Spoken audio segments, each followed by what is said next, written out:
NFL receivers come in various sizes, shapes, and playing styles, and not surprisingly, a lot of receivers succeed in countless ways. Players like Tyreek Hill, DeAndre Hopkins, Devontae Adams, and Adam Thielen all succeed and are all very successful for one reason or another, yet their playing styles are all vastly different.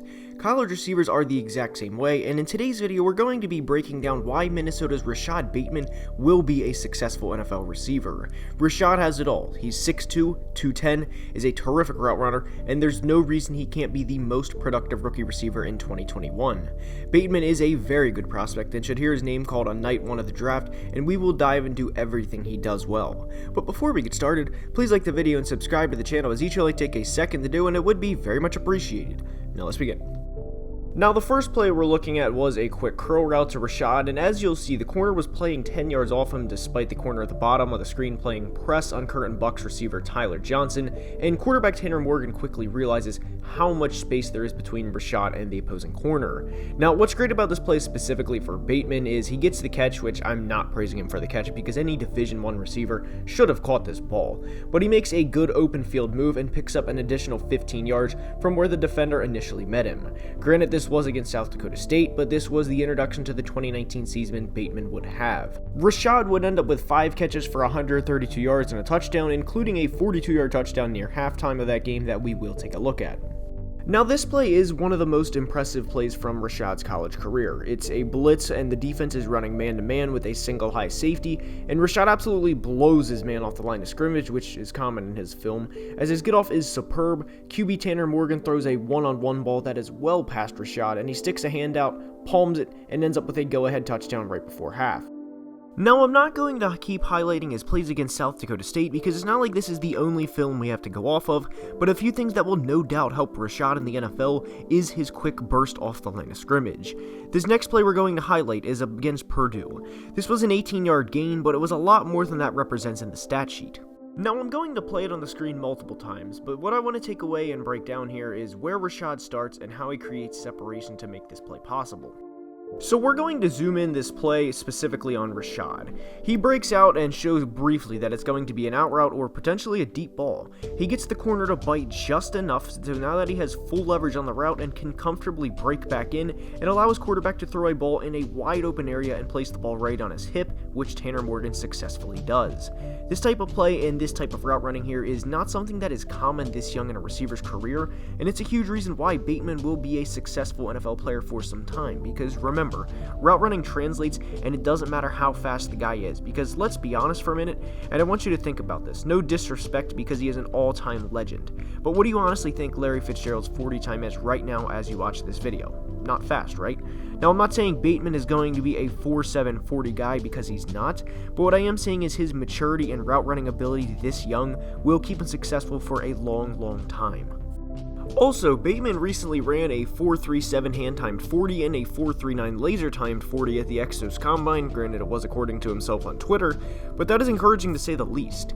He is a big, physical, and fast player that should be a first-round pick, and on top of it, he is also a very good route runner, and I truly believe if he is not a first-round pick and is skipped over by other NFL teams, well, he will make them regret it, and understandably so.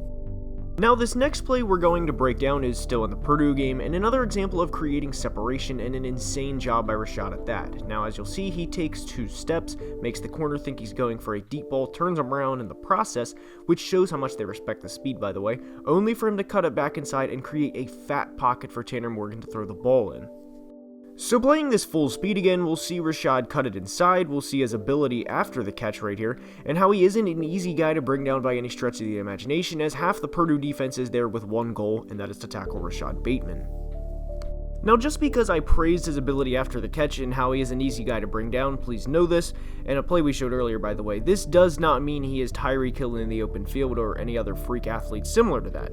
Tyreek is a one-of-one player in terms of that, and anyone being compared to him isn't fair, just like saying a quarterback to come out of Michigan, if there was one that was like a top prospect for example, that say he's the next Tom Brady isn't fair either. But Rashod does excel in the open field, and he isn't just a big-bodied player, throw it up and get it, and is certainly not a one-trick pony by any means. He is an extremely versatile receiver and will make any NFL team that he goes to a very happy franchise. And the next play you'll know if you're either a Gophers fan or Rashod Bateman fan or draft analyst or covered the draft. This was without a doubt the biggest game of Bateman's college career, as it was against Wisconsin with a trip to the Big Ten Championship on the line. Rashod ended up statistically with 6 for 147 and 1, and on this play, this is a 51-yard touchdown on the second play of the game. Speaking from a neutral standpoint, this is huge because this is a big-time player stepping up in a big-time game. You can clearly see when Rashod hits the end zone how amped up he is and the energy and the positive aura coming off of him, and there is no doubt teams will eat that up. Yes, the Gophers lost by 21, but you can't blame this loss on a player that put up nearly 150 yards and did everything in his power to ensure the Gophers wouldn't lose. This touchdown specifically, let's take a look at this. Now, I don't want to continuously show Rashod highlights or good plays against generally bad teams or not NFL caliber teams like South Dakota State and Purdue, so this one is from the biggest game of his life. Now, this was on the second play of the game that really set the tone, or at least should have, but specifically on this route. Rashod puts the safety in the twister meme, if anybody remembers that. Steph Curry put Chris Paul in several years ago. He had him leaning, and by the time he recovered, the ball was delivered, and not surprisingly, this play was a huge touchdown and a home run of a play for the Gophers. Now, the next play we'll see is a straight jump ball that Rashod wins with an absolute insane catch. This play was a one-on-one against Rutgers, and Rashod wins with relative ease, as you'll see, but to be fair, this was against Rutgers, but watch this play. Boom! Snags it at the high point, and when NFL scouts talk about getting the ball at the highest point and, catching it at the peak, that's what they mean. This was an absolute insane play. Now, there was defensive pass interference, but this goes in Rashod's highlight reel, as you'll see again. Watch as Tanner Morgan gets the ball, he'll snap it, and then he knows where he's going with as soon as he takes the snap, and Rashod absolutely high points this ball, comes down with the defender draped all over him, and makes the tough play. Now, Rashod's style of play is unique because he is a big-bodied player, but when we think of big jump ball guys like Mike Williams from the Chargers, for example, Rashod moves a lot better than him and is a lot more shifty and a lot more versatile of a receiver. Now, he doesn't have insane explosiveness off the line of scrimmage and the quick feet you see of someone else that's 6 feet tall, and that is Stephon Diggs of the Bills.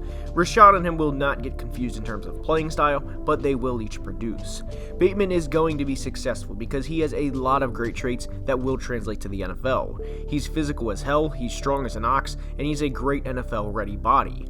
Now, I was struggling to find a comparison for him because he reminds me a lot of what Adam Thielen does for the Vikings in terms of attacking the football, in terms of coming back to the ball, but he also reminds me of Michael Thomas in terms of ability to create separation. And yes, Slant Boy, for anyone wondering, does create good separation, as 149 catches does not happen on accident, to be clear, and if he were truly that easy to defend like some people think he does, defenses would have figured out a long time ago, and Michael Thomas would not have had anywhere close to 149 catches in one season.